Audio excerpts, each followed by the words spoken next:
we want you to tune in for this whole thing as we start this new series of messages. We hope you enjoyed the videos from Pastor White and his wife, and Pastor Grice last month and his wife. And then we got some fun stuff lined up for you. And let's get into this. We're going to start this month, and hopefully we can finish it this month in July. We're going to talk about marriage myths, the myths of marriage. May get in trouble with some people, but you know I love you, and it's going to be all right. Praise the Lord. Not everything, but just some parts. May get some people a little shaky. May not, may so. But just tune in, and please share this with somebody and tag them. Watch it as a couple. Talk about it after it's over. Converse over it, brew over it, learn from it. Alrighty, marriage myths. Number one, something simple. All I need is love. Heard that. All we need is love. Love will bring us through. Love will keep us in this. Yeah, no. The reality is love is the foundation for the relationship. Love is not the whole building. Love is the foundation of the relationship. Love is not the whole building. Because if all you needed was love for a successful relationship, you'd still be with some people in your past, because even after you broke up with them, you still loved them. So love was not enough. You need more than love. Why? Because when we talk about love, we reduce it to a feeling. And love shouldn't be reduced to a feeling. Love has feelings, but it's not just simply how I feel around this person. The Bible lets us know that real love, true love, agape love is action-oriented. It's demonstration. It's more than just I love you and how I feel. I love you and I show you that I love you through demonstration. So love is the foundation, but it's not the whole building. So love, watch this, is the foundation. The demonstration is the building. Everything you do to demonstrate your love builds the house on the foundation of love, and it flows from love. What do I mean by that? Love should produce actions of commitment, sacrifice, desire, loyalty, devotion, intimacy, passion, etc. Love is the foundation, and out of love, I stay committed. Out of love, I make sacrifices. Out of love, I have passion for you. Out of love, we have intimacy together. Out of love, I cook when I don't feel like it. Out of love, I do this for you when I don't. Out of love flows all of that. So myth number one, all we need is love. You need stuff that comes from love, because you need more than emotions to stay in a relationship. Why? Marriage is work. It is not a miracle. Marriage is work. It's not a miracle. I was talking to somebody one day, one of these weeks. I said, well, again, one of the problems that we have is we only think up to the event, not stuff after the event. We think to the wedding ceremony and to the honeymoon, and then don't consider we think the honeymoon is going to last forever, when that is not true. And some of y'all been married for years. You know that's not true. Marriage takes work. Successful marriages are not miracles. Oh boy. Good marriages, watch this, y'all, don't come naturally. Good marriages, we're still on number one, good marriages are worked on out of love, because love lets you work, lets you build, lets you create a positive, good relationship. You see happy people together, it's not a miracle. They worked at it. I remember it was a couple weeks ago, I was going to the grocery store, and this old couple was flirting, getting out the car, flirting on the way into the store. And I said, that's what I want to be when however old, Lord willing, me and wife can get old together, but that showed me something. That took some work to get like that. So love produces the work that produces a successful relationship. And most people struggle with the work part because they feel like it's the emotions are going to keep us, but the emotions will not keep you. You need more than just the love as an emotion. There it is. Love as emotion. Number 2, marriage will change a person, or marriage will guarantee the person will stay the same. Marriage will change the person, or marriage, watch this, will cause the person to stay the same. Majority of women get married hoping that their man will change. The majority of men get married hoping that their woman will stay the same. One gets married hoping that he'll be a better man, better husband, better so-and-so. The other one gets married hoping that she'll stay the same. She ain't going to change. She's going to keep doing so-and-so, keep herself this way and all that. The reality is marriage doesn't change anybody. Marriage reveals people. So let me talk on the one side. There's no transformational pixie dust at the altar where the preacher or God sprinkles this stuff down that allows somebody to be a good spouse. It doesn't say who that finds a woman finds a good thing. He that finds a wife finds a good thing. She's a wife before she becomes one. He is a husband before he becomes one. You know, they have the character before the ring is put on their finger. Because there's no special transformation at the altar. Who they were before, who they're going to be after. Who they are before, watch this, 98% of the time will be who they are after. Very few change. And just in case you say, oh, thank God for hope. They may change. If I get married to them, they may change. Hold up real quick.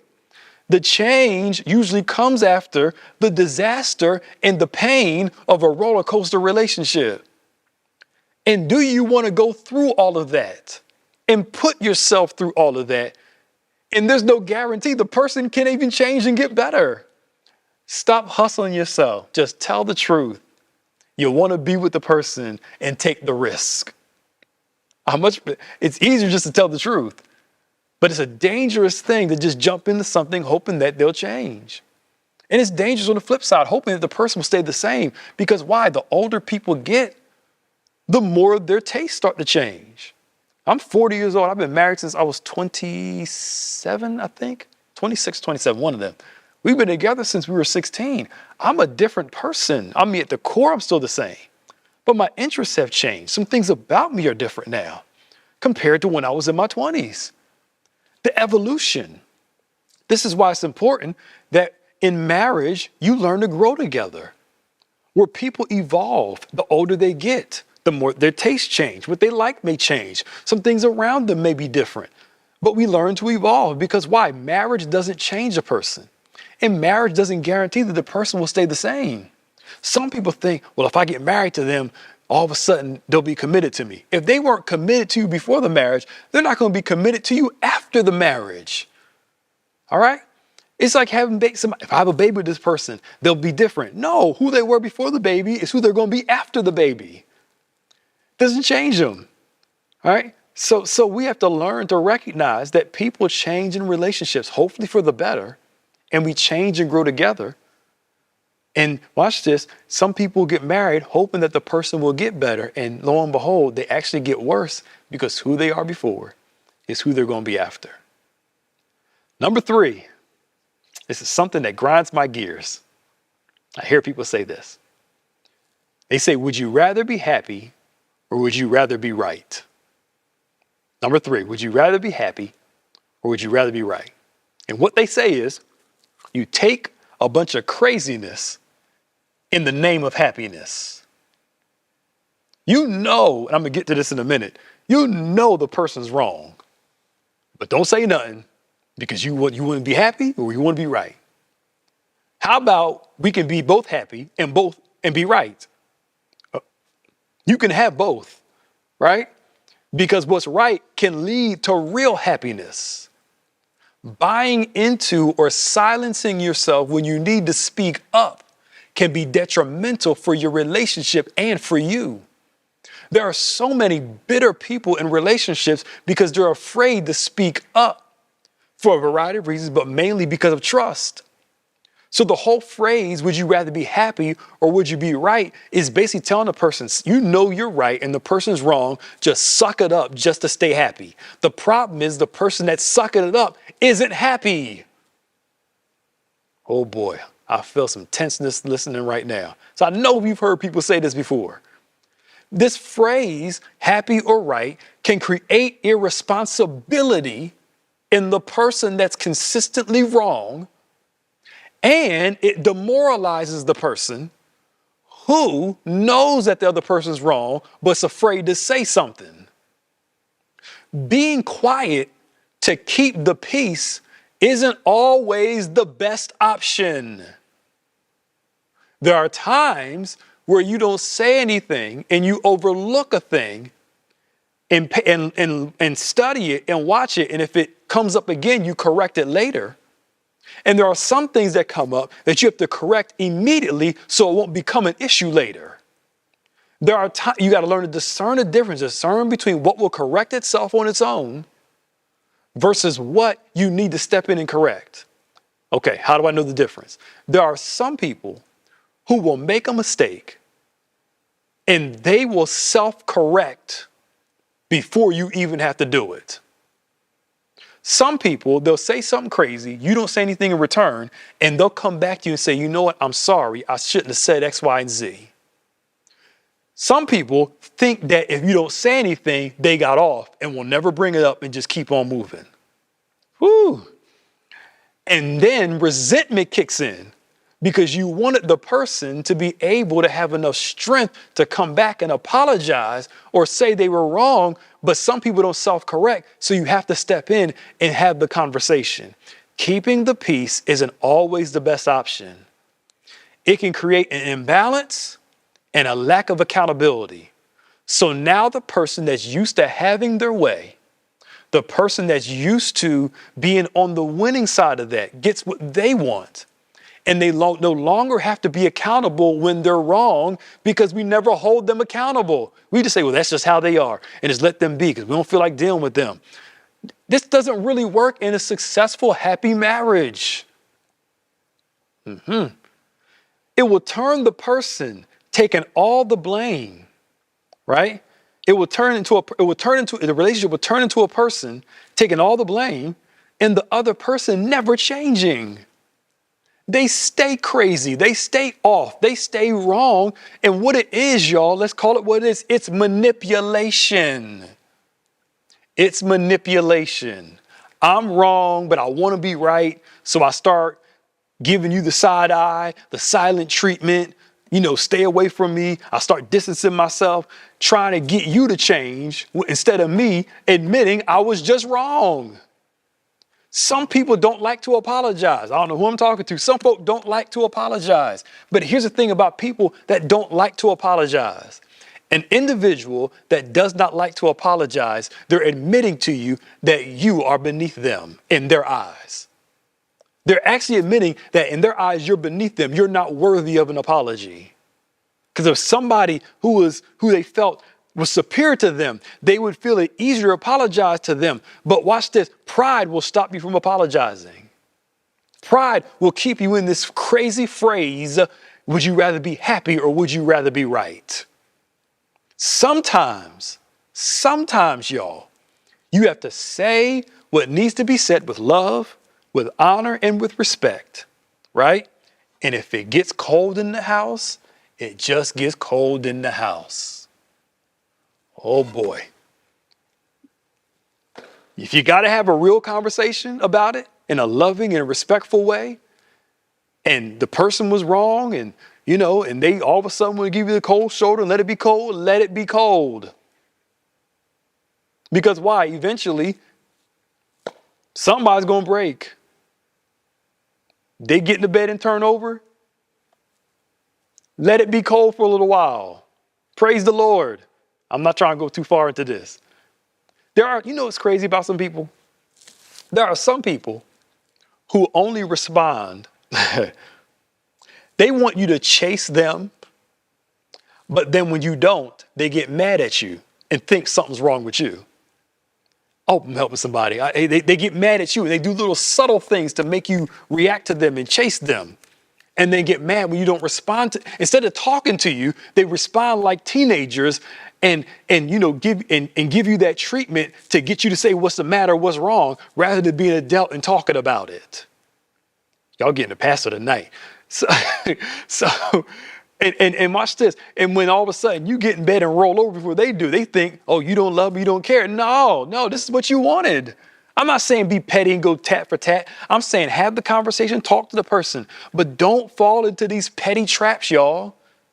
Because some people just don't want to have the conversation because they believe that this whole foolishness, would you rather be happy? Would you rather be right? And again, there's some balances here. I'm not, speaking all of nothing. I'm not saying be petty. I'm not saying, respond wrong. But what I'm saying is there are times where you have to have some conversations that are hard to have. And it's not about who's right. There it is. It's about what's right. And if this is right, this is what we have to stick to. It is what it is. I love you, but you're wrong. That's what you got to say. I love you, but no, that's not it. Right? But here's the real problem here. Where there's a lack of trust and friendship, you can't have these conversations. If you see marriage as a tug of war, and you see marriage as a form of being in control, you won't have the humility to have these conversations. But there are some people that relationships to them are about one-upping the other person. They're about being, the one that has the final word on everything to prove that they're the ones that are in charge and all that foolishness like that. That's childlike behavior. So myth number 3, would you rather be happy or would you rather be right? How about we go with what's right and then we be happy rather than not acknowledging that something's wrong just to keep the peace. Now I get there are times you got to keep the peace at times, but then there are times where you have to speak up. Whew. Felt like I jumped into something on that one. Number 4, apologize to keep the peace. Just apologize to keep the peace. Again, going back to what we discussed earlier. Same thing. It teaches irresponsibility. Instead of just saying, no, I'm not wrong in this. Why do I have to apologize? Some people just break, well, I'm sorry, just to keep the peace. No, it creates irresponsibility. And some people thrive in the irresponsibility. Because again, some people don't have the maturity to self-correct. You don't have to apologize if you're not wrong. Now, if you're wrong, apologize. Assess it, think about it. Nope, you're one of them people, you're wrong, or you haven't considered if you're wrong. Consider if you're wrong. Think through. Did I make a mistake here? Did I mess up? Or watch this. You may not be wrong on the whole thing. You may have messed up in one area. I messed up here and I apologize for this. I shouldn't have said this, but that doesn't take away from this. I shouldn't have responded that way, but that shouldn't take care of this. For instance, somebody will do you wrong and then focus on your response, not what they did to create the response. So in order to mitigate and take the attention away of what they did, they harp on how you responded to what they did, hoping that we'll focus on your response and not the action that produced the response. No, yes, I may have reacted wrong, but this thing was still wrong too. Let me do this last one so we can get out of here. Whew. This one. Number 5, happy wife, happy life. Myth. Wrong. Myth. This focuses on one's needs over the other. And people, I've seen this, have used this phrase to manipulate and get over. For some, watch this, it's an excuse to only bring her body to the table and reward him with her body like he's some puppy or some mule, feeding him for his work and rewarding him for something. This creates lopsided relationships and can lead to resentment. I'm not saying that a wife is not supposed to be happy. Bruh, you're supposed to make your wife happy. And wife, you're supposed to make your husband happy. So it's not happy wife, happy life. It's happy spouse, happy house. That's what it is. We both serve to meet the needs of others. But some of us, and it could be men and women, have been taught how to manipulate to get what we want at the expense of somebody else. It's not about one side being happy and the other side just keeping their mouth closed. Oh, let me just do this so this person can be quiet. Let me just do this. So what kind of marriage is that? But some people like that because they're in the marriage to get what they want. It's transactional. It's not relational. Marriage is both people sacrificing for the other, where there's happiness on both sides, where it's more than just me bringing my body to the table. What does this person need in this relationship in order to be happy? And I bring that. Compromise is creating a win-win for both of us. There are times where we may do one person gets what they need and the other person doesn't, but that should be like every now and then. But the majority of the relationship should be win-win for everybody. Because why? Marriage works when people serve each other.